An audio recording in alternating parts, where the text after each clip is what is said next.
Hello everyone, welcome back to the channel.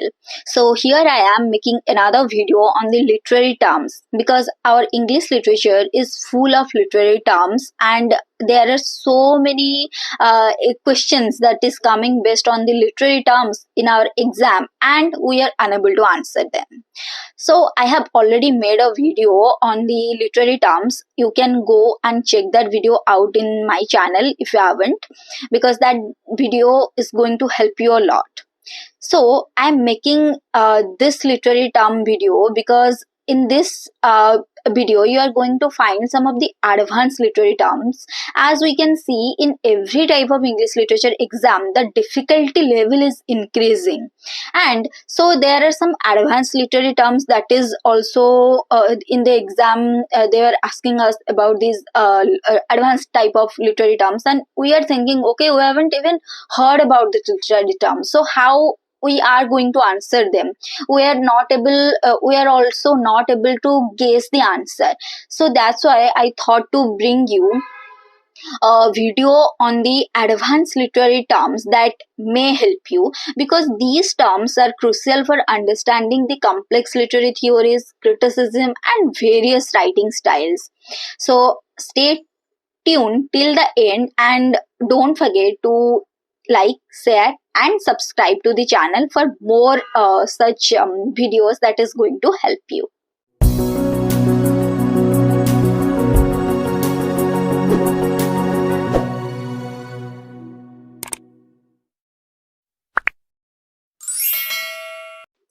So the first literary term we are going to learn about is diaspora.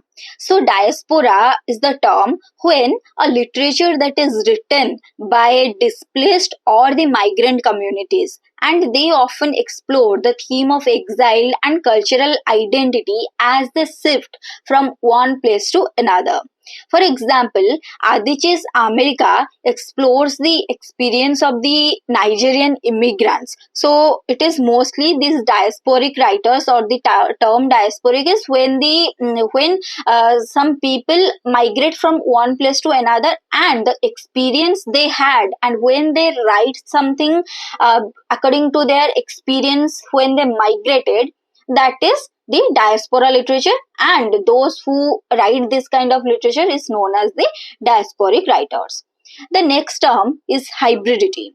So hybridity is the blending of different cultural elements, especially in the post-colonial context.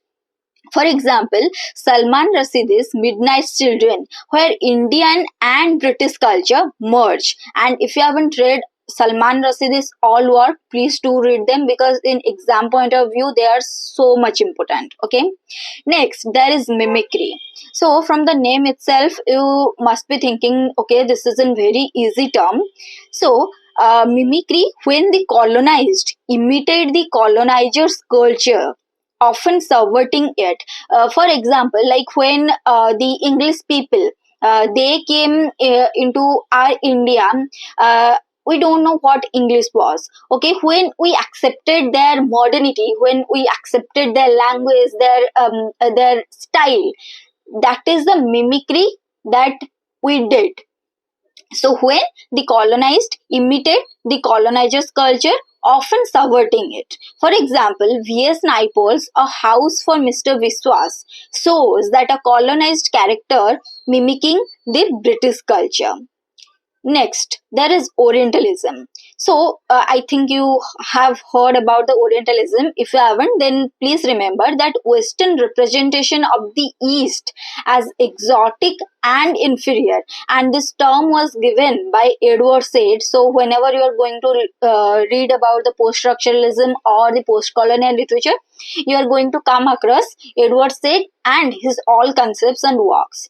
As of now, remember that Orientalism was the Western representation of the East as exotic and inferior, and they think the Westerns think themselves as superior, and they point out that okay, the Eastern people, the East culture is exotic and inferior. For example, Rudyard Kipling's Kim, this particular novel Kim, portrays India through a colonial lens. Next, there is subaltern. So subaltern is the marginalized or the oppressed groups that is there present in our society, and this term was given by Gayatri Chakravarti Spivak. For example, we have heard about so many Dalit literary works, and I have already made a video on the Dalit literature. If you want, you can go and check that out video in my channel.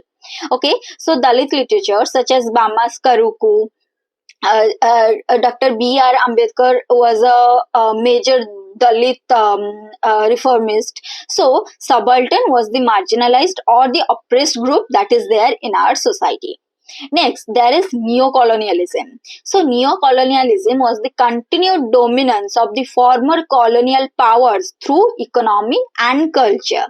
For example, Chinua Achebe's Things Fall Apart critiques the colonial impact on Africa. So, whenever you'll read, or if you have read Chinua Achebe's Things Fall Apart, you must be relating to what I am saying, what neocolonialism is. Neocolonialism was that it continued the dominance of the former colonial power under whom we are arrested in a way, and they continue their power through economy and their cultural practice. Next, there is creolization. So, creolization is the blending of languages and cultures, especially in the post-colonial societies. For example, Derek Walcott's poetry, which mixes this Caribbean and European influence. So these are some of the post-colonial, we can say mostly, these are some of the post-colonial and cultural terms you must know. So the next critical terms, they are from the literary theory and some of the other critical terms. Okay, if you talk about the intertextuality.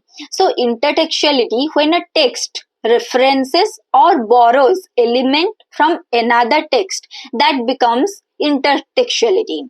For example, T.S. Eliot's The Wasteland draws from multiple literary works. So this is an we can say this is the term that we can refer to is intertextuality. Okay, next there is heteroglossia. So heteroglossia was the term that is given by Mikhail Bakhtin. So heteroglossia is the presence of multiple voices in a single text. For example, Fyodor Dostoevsky's The Brothers Karamazov. So this is a work where we'll find the presence of multiple voices in a single text. So in this work we can find the literary term heteroglossia. Next, there is historiographic metafiction. So fiction that blends the historical facts with the self-aware was known as the historiographic metafiction. Salman Rushdie's The Moon Asai was one of the major example of this literary term. Next, there is simulacrum. So simulacrum was a copy that replaces the reality, and this term was given by Jean Baudrillard. So George Orwell's 1984 was you will find that the media distort the reality, because simulacrum is the copy that replaces the reality. Okay, next there is logocentrism. So logocentrism was the Western preference for spoken over the written language. So, and this term was given by Jacques Derrida. So, for example, the oral tradition versus the written narratives is an example of logocentrism. Next, there is deference. So, deference, that a meaning is always deferred and unstable. And this term was also given by Jacques Derrida.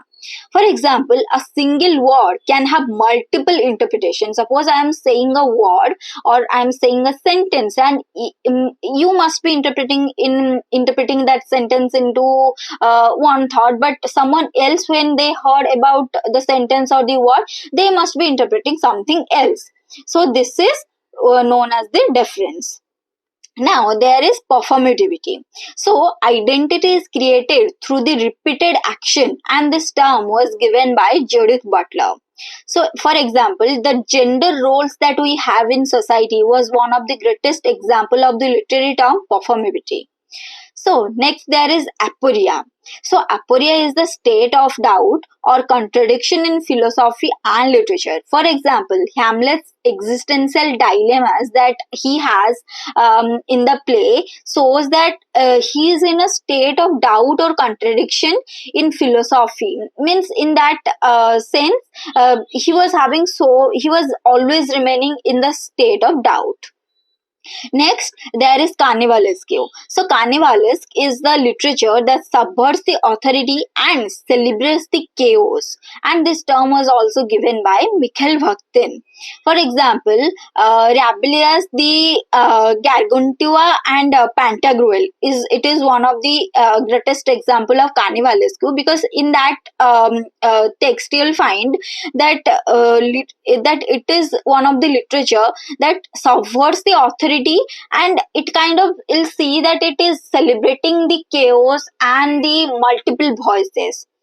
Next, there is ergodic literature. So, ergodic literature was when the text that requires some active reader participation.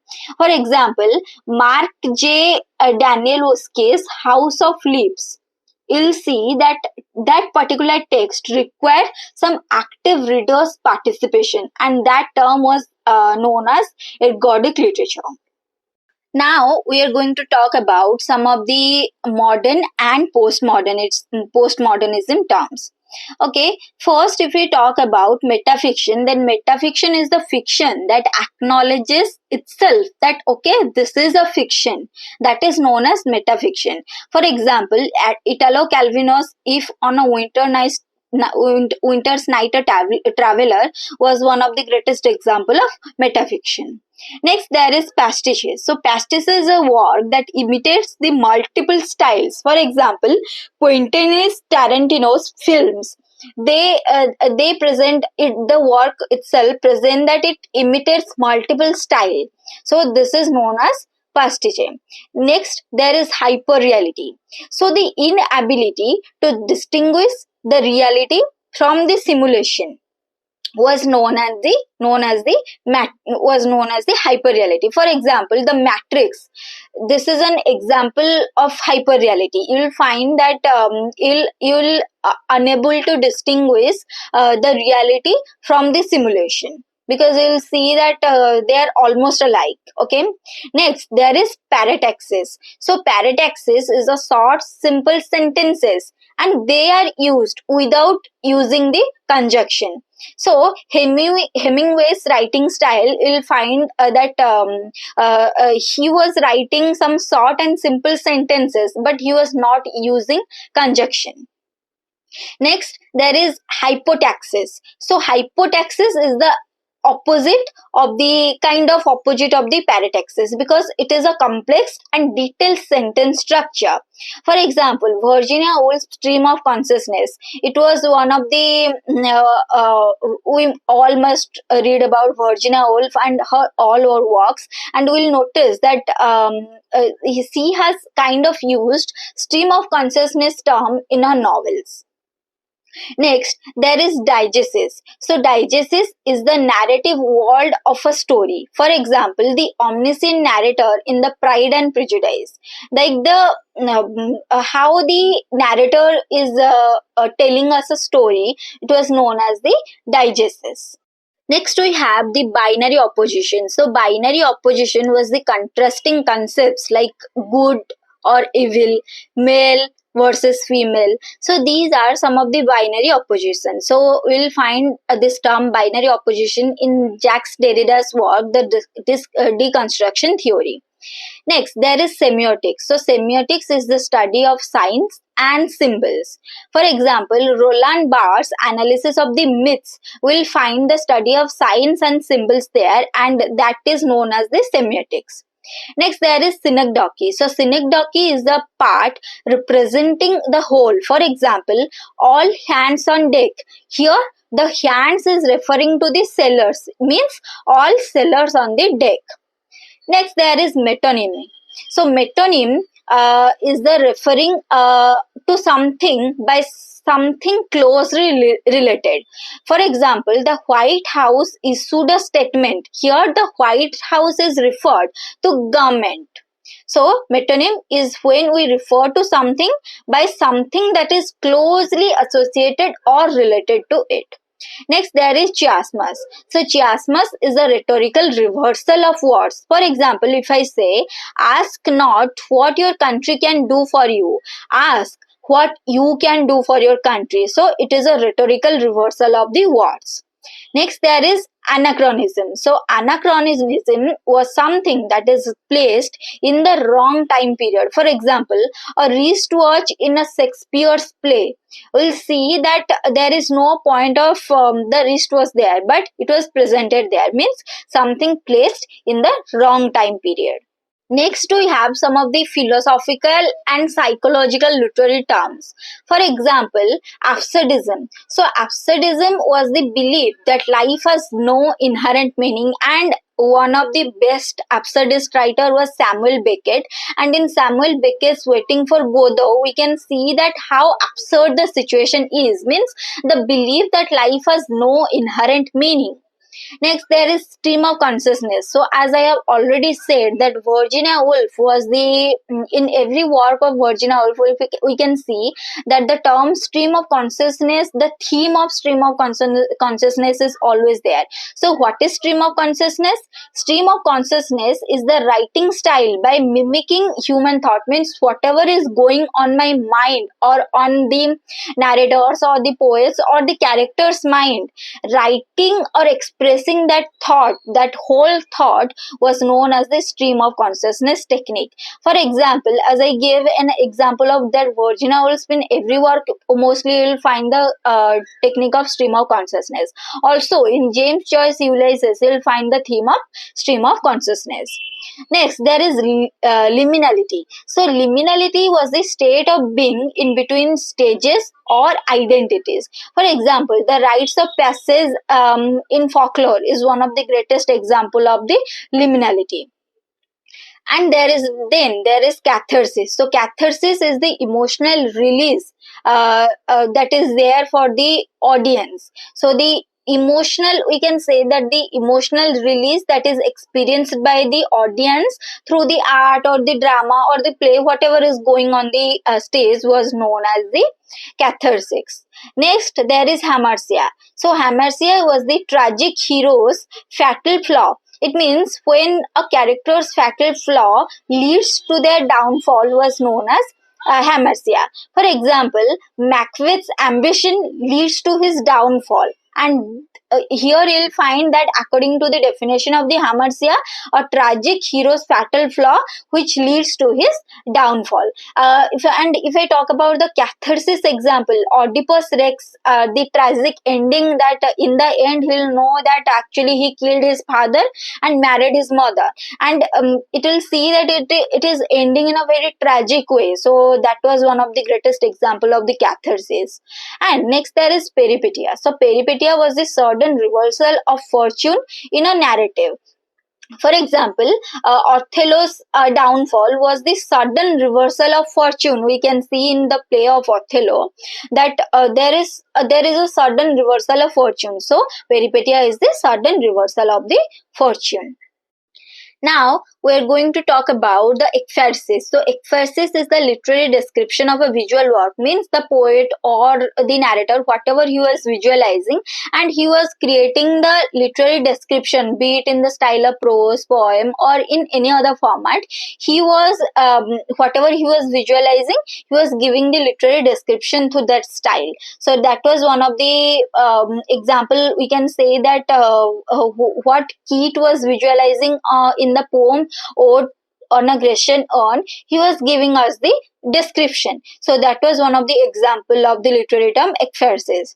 Next, there is analepsis. So analysis was the flashback that is continuing in a narrative. For example, The Great Gatsby storytelling was one of the example of the literary term analepsis. Next, there is prolepsis. So, prolepsis is the literary flash forward. For example, the foreshadowing in the Christmas Carol by Charles Dickens, we can see that the literary term was If I say in the simplest word what is prolepsis, so prolepsis is the anticipation, means the representation or the assumption of a future act or the development as if it is presently existing or accomplished. Okay, there is another term that is completely opposite to prolepsis, that is analepsis. So analepsis is actually what is commonly referred to in film, we can say, was flashback, and the prolepsis is the flash forward. In other words, these are some of the ways in which the narrative's discourse reorders a given story. By, if I talk about flashback to an earlier point in the story, that is analepsis, or flashing forward means to a movement later in the chronological sequence. I hope you understood what I am talking about. Next, there is utopia. So utopia is an imagined perfect society. For example, Plato's the Republic. So that was the society he imagined, and he imagined that it was the perfect society. So that was the example of utopia. Next, there is Bathos. Bathos was when a sudden shift from serious to trivial things happen. For example, a tragic moment that is ruined by an awkward joke. So that was an example of the literary term Bathos. And with this, I wrap today's video on the advanced literary terms. So these are mostly 40 advanced literary terms that is going to boost your understanding of the complex literature, be it in the exams or be in the interview. You can expect some question based on these literary terms. So for best, you need to prepare it to give it all your best. So if you found this video helpful, please don't forget to like, share and subscribe to the channel for more such literary content like this. And I'm going to see you all in the next video. Till then, keep reading literature and keep loving literature.